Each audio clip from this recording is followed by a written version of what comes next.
जीवन की उत्पत्ति को एक तरह की रासायनिक प्रक्रिया है बताते हैं। इसमें पहले जैव कार्बनिक अणु बने, फिर इनका समूह बना।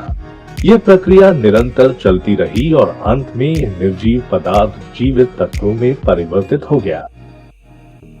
उक्त विषयों पर IAS प्रमोद कुमार सिंह के द्वारा प्रकाश डालने का सार्थक प्रयास किया गया है। राजीव गांधी सहभागी प्रशिक्षण संस्थान वन विद्यालय में प्रशिक्षण ले रहे विद्यार्थियों को पर्यावरण पर समग्र दृष्टिकोण संबंधी अभिमत श्री प्रमोद कुमार सिंह के द्वारा दिया गया।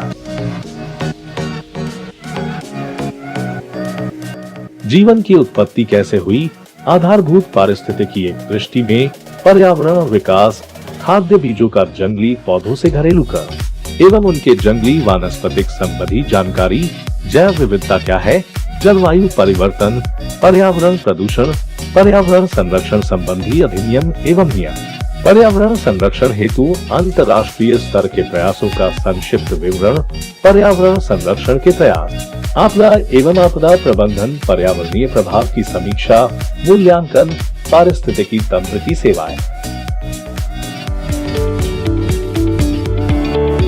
नमस्कार, मैं हूं मुकेश यादव। देखते रहे सच्चे और सार्थक समाचार।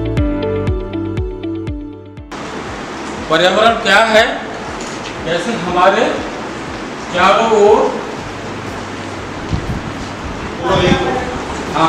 क्या बना है,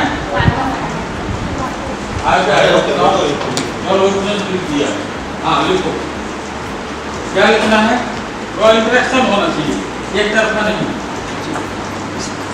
चारों क्या दिख रहा है, रिव्यू में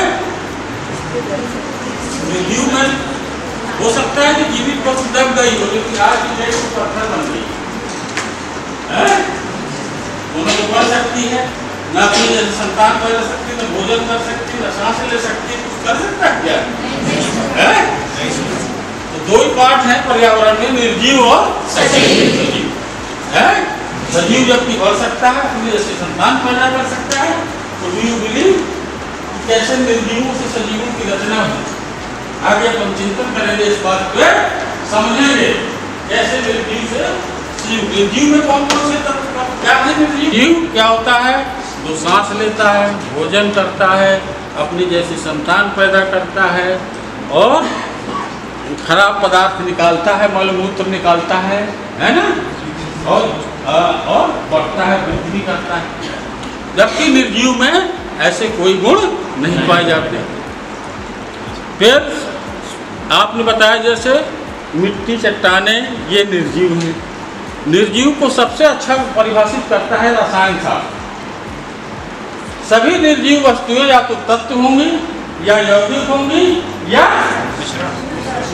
इन तीन में सभी निर्जीव क्लासिफाई हो जाएंगे। मिट्टी क्या है? मिट्टी मिश्रण है, बहुत सारे एलिमेंट उसमें शामिल है। चट्टाने क्या है? ये भी मिश्रण है। पत्थर भी कई तरह के होते हैं, वो भी मिश्रण है। वायुमंडल क्या है? ये लकड़ी क्या है? सेलुलोज है, यौगिक है। तुम्हारा शरीर क्या है? यौगिक है। कार्बोहाइड्रेट, इसमें कार्बन कार्बन की श्रृंखलाएं रहती हैं, बनी आपका शरीर, सेल डिवीजन जो कुछ भी हुआ है? तो सबसे बढ़िया जो निर्जीव चीजों को परिभाषित करता है वो है रसायन शास्त्र। कौन कौन सी इसमें है? यौगिक, निर्जीव इसमें क्लासिफाई, कोई भी आप चीज ले लो दुनिया की, तत्व क्या होता है? बारहवीं वाले बता दे कोई। तत्व क्या होता है? Can you tell?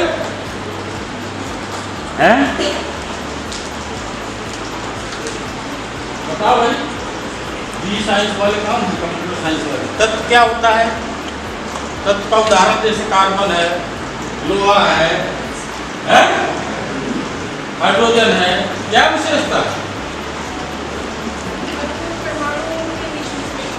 हाँ, जोर से आओ, इधर आओ।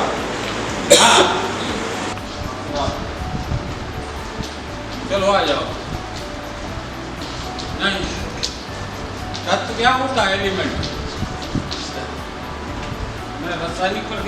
बात की बात परमाणु सबसे छोटी इकाई सबसे छोटी परमाणु का एक इलेक्ट्रॉनिक विन्यास और दूसरी प्रॉपर्टी प्रत्येक परमाणु की रासायनिक विन्यास एक ही होगा। जितने भी एक तत्व के परमाणु होंगे उनका रासायनिक विन्यास एक ही होगा ना। जैसे सोडियम में 2 8 है 11 सभी का परमाणु का एक होगा, इसलिए रासायनिक प्रॉपर्टी भी एक ही सभी समान है वही ना। सबसे छोटे अणुओं से मिलकर अविभाज्य बना है जिसमें न्यूक्लियस होते हैं वो होते हैं और ये रासायनिक क्रिया में पृथ्वी बनी, ये संसार सृष्टि बनी, तब से अपन कितना पद है 119वां भोजन में पूरा पसीना लग जाता है। हम लोग जब पढ़ते थे तो 104 पाठ तक मेंडलीव ने बताया। जब हम लोग तब 80 में पढ़ते थे 104 पाठ, 80 से 2023 तक कितने हो गए? 20-43 साल में 12-13 तत्व जुड़ पाए।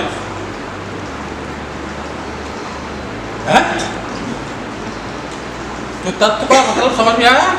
अब यौगिक क्या होता है? और कोई बताओ इधर से भाई, इंजीनियर साहब लोग कोई कहाँ हैं? कंप्यूटर वाले, हाँ बताओ। नहीं पाई जाए क्या मतलब? जैसे हाइड्रोजन और ऑक्सीजन मिलकर पानी बनाए, पानी में ना तो हाइड्रोजन का गुण होगा ऑक्सीजन का, तीसरी चीज बन जाए और अनुपात भी निश्चित होगा। इनमें तत्वों का अनुपात भी 2 और 1 का होगा, 1-1 मिलावट नहीं बनेगा। यौगिक 2 या 2 से अधिक तत्वों से मिलके बनते हैं, रासायनिक क्रिया करते हैं और निश्चित अनुपात में करते हैं, और जो बनने वाला यौगिक है उसके गुण उन अवयवी तत्वों से भिन्न होंगे। 10वीं पढ़ाया गया, याद आ रहा है? कितने प्रकार की होती है तत्व? रासायनिक क्रिया तो करते हैं, कितने प्रकार से करते हैं? पीछे वालों को समझ में आ रहा? सुन रहे नहीं? हमारी आवाज आ रही है? तो रासायनिक क्रिया कितने तरह से होती है? कोई बताए? साइंस वाला, BA PhD इंटर वाला हो।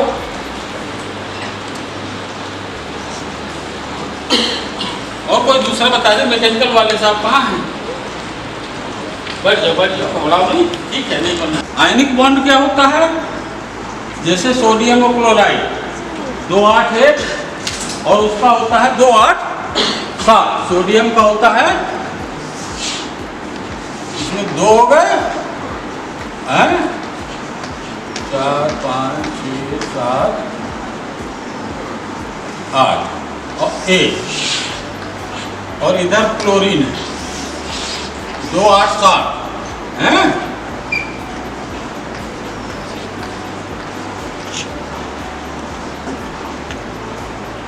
1 2 3 4 5 6 7 8 और एक हो इसके अंदर 7 3 4 5 6 7। क्या होता है कि एक इलेक्ट्रॉन इधर चला जाता है तो एक नेगेटिव चार्ज हो जाता है और ये पॉजिटिव चार्ज। सोडियम से एक इलेक्ट्रॉन निकला तो सोडियम पॉजिटिव चार्ज हो गया, इलेक्ट्रॉन उस पर चला गया तो एक एक्स्ट्रा इलेक्ट्रॉन के कारण नेगेटिव चार्ज, और कूलम के नियम से पॉजिटिव और नेगेटिव चार्ज आपस में बॉन्ड बना और नया यौगिक बना। रासायनिक यौगिक मतलब रासायनिक क्रिया का मतलब है बॉन्ड का बनना है। ये आकर्षण से एक इलेक्ट्रॉन पॉजिटिव होता है, नेगेटिव होता है, दोनों आकर्षित होते हैं और ये बहुत मजबूत बॉन्ड मिश्रण है। क्या विशेषता है वायुमंडल? मिश्रण की अपनी भूमिका है।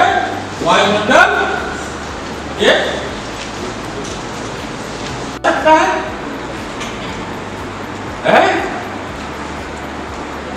नहीं। आपका शरीर क्या है? श्रीमान जी जो हाँ। मनुष्य है वो ऑक्सीजन है। ये सभी यौगिक ही हैं, ऑर्गेनिक यौगिक से बने। कार्बन हाइड्रोजन के ये पदार्थ एक मतलब यौगिक ही सब। प्रोटीन्स, सैकराइड्स, ये सबसे मिलके जो बायोमॉलिक्यूल्स कहलाते हैं, इनसे मिलके बनते हैं। आ रहा समझ में?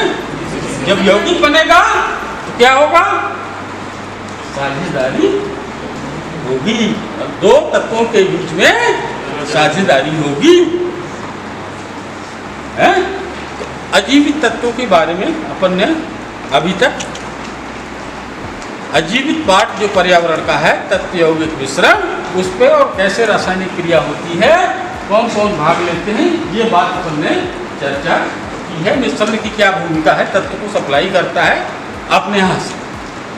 आगे बताएंगे कि क्यों 79% भगवान ने दिया है। समुद्र कितना है? समुद्र अपने धरती पे कितना है? 70%।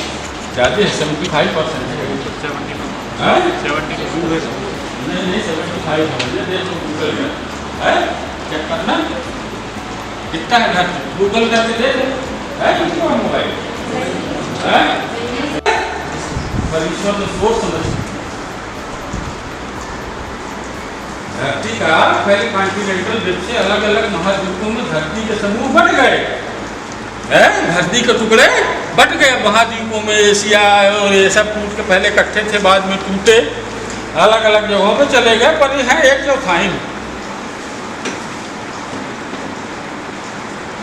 और 3/4 पानी। यही 3/4 धरती को क्यों दिया भगवान ने? इसकी बात क्या हो जाएगा? देखो शरीर आपका 2 दिन का खाओ तो बड़ी दिक्कत होगी, लगती आप चल नहीं पाओ, पूरी एक्टिविटी जीवन की गतिविधि रुकने लगती। इसलिए क्लोराइड निगेटिव आएंगे बहुत महत्वपूर्ण है। इसीलिए सोडियम क्लोराइड का हमने उदाहरण दिया है। कितने हो गए? 6, 5, 11। अब 99.5% बॉडी बन गई, चलने वाला मटेरियल। लेकिन कभी कभी रोग प्रतिरोधक क्षमता भी शरीर में आनी चाहिए ना। उस जीवित बॉडी के शरीर में रोग प्रतिरोधक क्षमता, एक कोऑर्डिनेशन होना चाहिए कि ऐसा कि दिया पहले लग गया और उसके दिन बाद में दबी तो गड़बड़ हो जाएगा ना गाड़ी दाएं बाएं। इसी तरह से इन तत्वों का आपसी संयोजन इस प्रकार से हो कि शरीर के अंदर एक समन्वय मेंटेन रहे, रोग प्रतिरोधक क्षमता मेंटेन रहे, मेटाबॉलिक एक्टिविटी नियंत्रित रहे। मेटाबॉलिक रिएक्शन का मतलब यह है कि शरीर के अंदर बहुत सारी रासायनिक, आपका जहाँ पाचन होता है तहाँ रासायनिक क्रिया, भोजन करता है गलाता है वहाँ रासायनिक क्रिया, आपके साथ लैट्रिन से निकलता है वहाँ भी उसको डाइजेस्ट कराने में रासायनिक क्रिया, यूरिन में अलग, ये बहुत सारी रासायनिक क्रियाओं का जोड़ मेटाबॉलिज्म है। शरीर के अंदर जितनी रासायनिक क्रिया होती है इनके अंदर तो रासायनिक क्रिया करवाने में एक चीज और इम्पोर्टेंट है, इनको नॉर्मल टेम्परेचर चाहिए, प्रेशर चाहिए और कैटलिस्ट एनटीपी।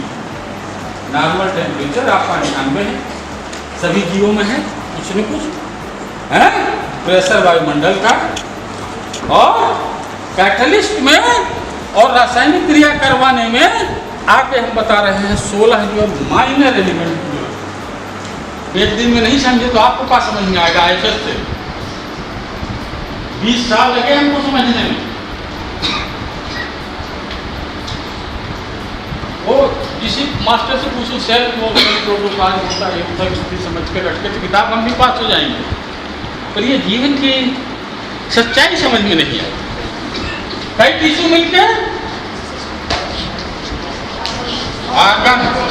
अंग, कई टिश्यू मिलके, जैसे आपका अंग कौन सा? आँख, कान, नाक, मुंह, उसमें होता है प्लांट लीफ, जड़, तना, पत्ती, फ्लोएम, जाइलम, पाचन, ये सब अंग बने। ये जीवित के साथ ही तो आएंगे। जैसे जैसे जीवों का विकास होता चला गया कि अंगों का विकास भी साथ साथ चला गया। अंत में मानव जो है सबसे सुविकसित मिला कि उसमें जो है ऑर्गन सिस्टम भी विकसित, अंग तंत्र, कई ऑर्गन मिलके ऑर्गन सिस्टम। ऑर्गन सिस्टम आपके अंदर क्या है?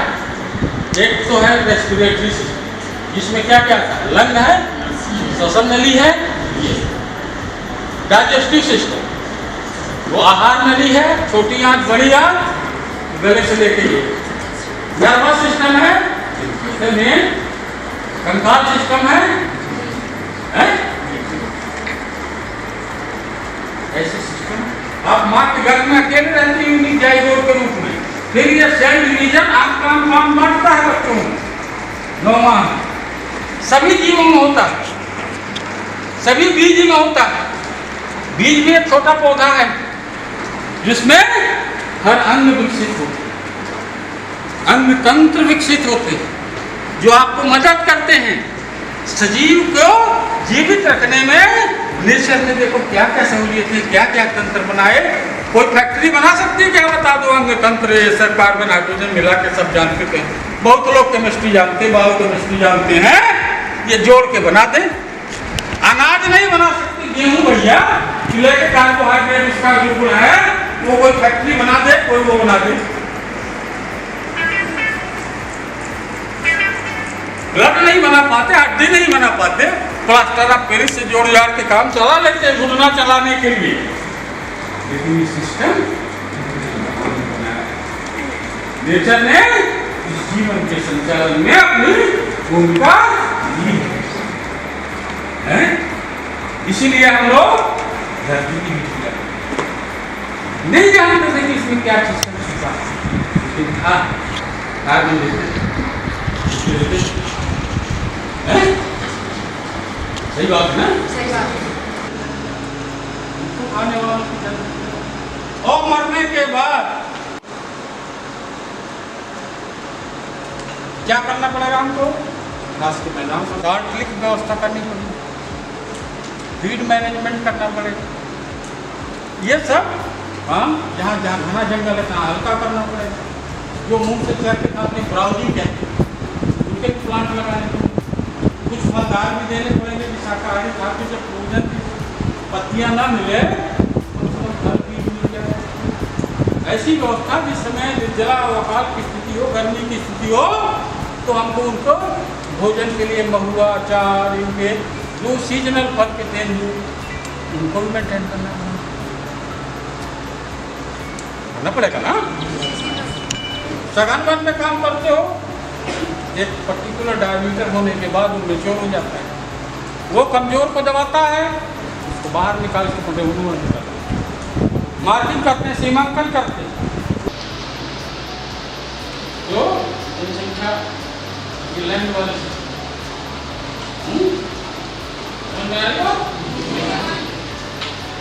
आप में कौन कौन सा आते हैं?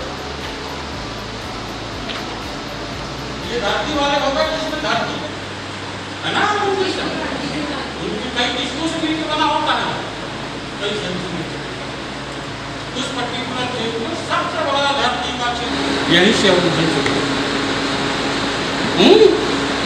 समुद्र का पानी खारा रहता है, उसके अंदर बहुत सारे चीजें छिपे रहते हैं, उसके अंदर वो भी रहता है। जो लाइट वाला पोर्शन है वहाँ पे वेजिटेशन लाइटें वगैरह बनती है, उनको खाते हैं, उनमें सभी को खाने वाले और मिलेगा। ये समुद्री जीवन काफी 3/4 क्षेत्र का इकोसिस्टम है अपना। ये सबसे दौड़ती और जीवों को बचाने और अपनी भोजन की सुरक्षा को सुनिश्चित करने के लिए, आहार की सुरक्षा को, एनर्जी रिक्वायरमेंट को पूरा करने के लिए इन्वायरमेंट के विभिन्न पहलुओं को, उनके फंक्शन को समझ करके हमें जनता तक समझ बढ़ाएंगे। 5% 10% भी हमारे आगे, जैसे 0.03 अपना कार्बन काम कर रहा है तो 5% भी हमारे लिए बहुत काम कर देगा। इसी जैसे और संदेश के साथ मैं अपनी बात समाप्त करता हूँ। कोई सवाल हो, कोई प्रश्न हो